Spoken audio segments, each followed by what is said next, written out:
రాష్ట్ర వ్యాప్తంగా భారీ వర్షాలు పడతా ఉన్నాయి. ఇంకా మరో 48 గంటలు కూడా రాష్ట్ర వ్యాప్తంగా తీవ్ర వర్షాలు ఉంటాయని, వాయుగుండం కూడా వచ్చిందని మరి వాతావరణ శాఖ కూడా తెలుపుతున్నది. ఈ నేపథ్యం రాష్ట్ర ప్రభుత్వానికి మరి మా విజ్ఞప్తి ఏంటంటే, అత్యవసర సహాయక చర్యలకు ప్రభుత్వ యంత్రాంగాన్ని మొత్తం అప్రమత్తంగా పెట్టాలని, అవసరమైతే మిలిటరీ బలగాల సహకారాన్ని కూడా తీసుకోవాలని,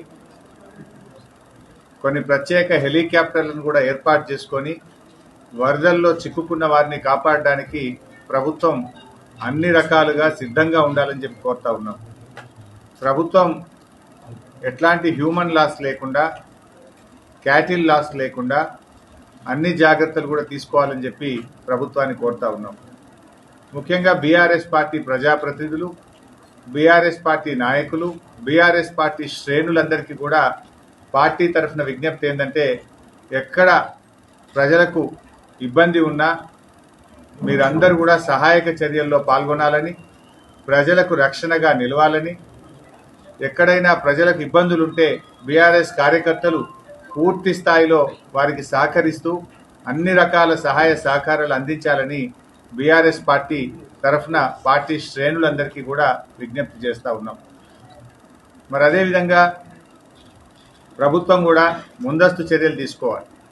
ఎక్కడ చెరువులు తెగిపోకుండా సెలవులన్నీ కూడా రద్దు చేసి ఇరిగేషన్, రెవెన్యూ శాఖ అధికారులను ఆయా జిల్లాల్లో, ఆయా మండలాల్లో వాళ్ళను మరి అప్రమత్తంగా ఉండే విధంగా ప్రభుత్వం అన్ని ఆదేశాలు కూడా ఇవ్వాలి. ఎందుకంటే ఇది వరుసగా గత 2 రోజుల నుంచి వర్షాలు పడతా ఉన్నాయి. ఇంకో 2 రోజులు కూడా వర్షాలు పడతాయి అంటున్నారు. ఇంకొక వైపు వాయుగుండం కూడా వచ్చింది అంటున్నారు. కనుక బాగా తడిచి ఉంటే కనుక పాత ఇండ్లు కూలిపోయే ప్రమాదం ఉంటుంది. గతంలో 1-2 సంఘటనలు మనం చూసాం. హైదరాబాద్లో కానీ, జిల్లాల్లో కానీ, గ్రామాల్లో కానీ పాత ఇండ్లలో ప్రజలు ఎవరు ఉండకుండా ఖాళీ చేయించాలి.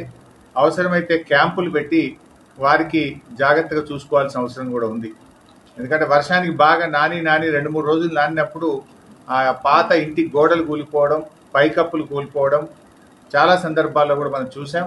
అందువల్ల ఆ పాత ఇళ్లలో ఉన్నటువంటి వాళ్ళని బయటకు తెచ్చే విధంగా అటు జిహెచ్ఎంసీలో, ఇటు మున్సిపాలిటీల్లో కూడా ప్రభుత్వం యుద్ధ ప్రాతిపదికన చర్యలు తీసుకోవాలని చెప్పి కూడా ప్రభుత్వాన్ని మేము కోరుతా ఉన్నాం. మరి ఎక్కడికక్కడ కలెక్టర్లు, రెవెన్యూ అధికారులు, వ్యవసాయ శాఖ అధికారులు కూడా పూర్తిగా అప్రమత్తంగా ఉండాలి.